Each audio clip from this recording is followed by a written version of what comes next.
तुम सोचते हो सफलता की चाबी कहीं बाहर है, दुनिया की हलचल, लोगों की आवाज, हर समय भाग दौड़। लेकिन सुनो, असली शक्ति तो चुप्पी में है। जब तुम बिना किसी विचलन के एक काम में डूब जाते हो, तभी असली खिलाड़ी बनते हो। जितना कम शोर, उतना ज्यादा परिणाम। असली ज्ञान कहता है, अपने काम को पूरी शुद्धता के साथ करो, बाकी सब भूल जाओ। वो जो शोर में चमकते हैं, असल में खाली हैं। वही लोग जिनकी आंखें सिर्फ दिखावे में चमकती हैं, उन्हें वास्तविक शक्ति का पता नहीं। चुप्पी में ही तुम्हारा असली सामर्थ्य छुपा है। और ये कोई साधारण सलाह नहीं, ये वही राज्य है जिसे केवल वही लोग जानते हैं जो ध्यान से बिना विचलन के काम करते हैं। तो अब फैसला तुम्हारा शोर में खो जाना या चुप्पी में अपना असली सामर्थ्य जगाना।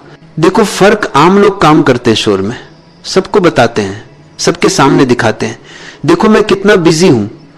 पर शोर में किया गया काम सिर्फ दिखता है।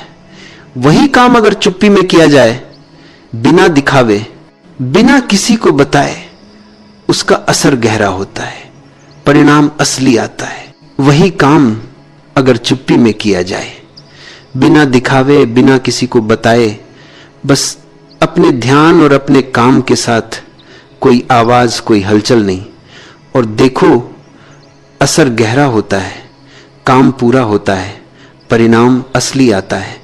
कोई तारीफ नहीं, कोई शोर नहीं, सिर्फ तुम्हारी चुप्पी और तुम्हारी शक्ति। लोग सोचते हैं कि अगर उन्होंने अपने काम या योजना के बारे में सबको बता दिया तो काम हो गया। पर असली शक्ति तो दिखावे में नहीं है। जब तुम सबको बताते हो, देखो मैं कितना कर रहा हूं, मस्तिष्क का ध्यान बाहर की दुनिया में बंट जाता है। दिमाग सोचता है, अच्छा लोग जान गए, अब कुछ कर लेना चाहिए, लेकिन कंसंट्रेशन खत्म हो चुकी होती है। इसलिए काम अधूरा रह जाता है, क्वालिटी कम हो जाती है और असली परिणाम कभी नहीं आता। वही काम अगर चुप्पी में, बिना किसी को बताए, सिर्फ अपने ध्यान और पूरी लगन के साथ किया जाए, तो मस्तिष्क अपने डीप फोकस स्टेट में चला जाता है। प्रॉब्लम सॉल्विंग की क्षमता बढ़ती है, नए आइडियाज निकलते हैं और एनर्जी बर्बाद नहीं होती। यही कारण है कि चुप्पी में किया गया काम गहरा असर छोड़ता है, स्थायी परिणाम देता है और अंदर से संतोष देता है।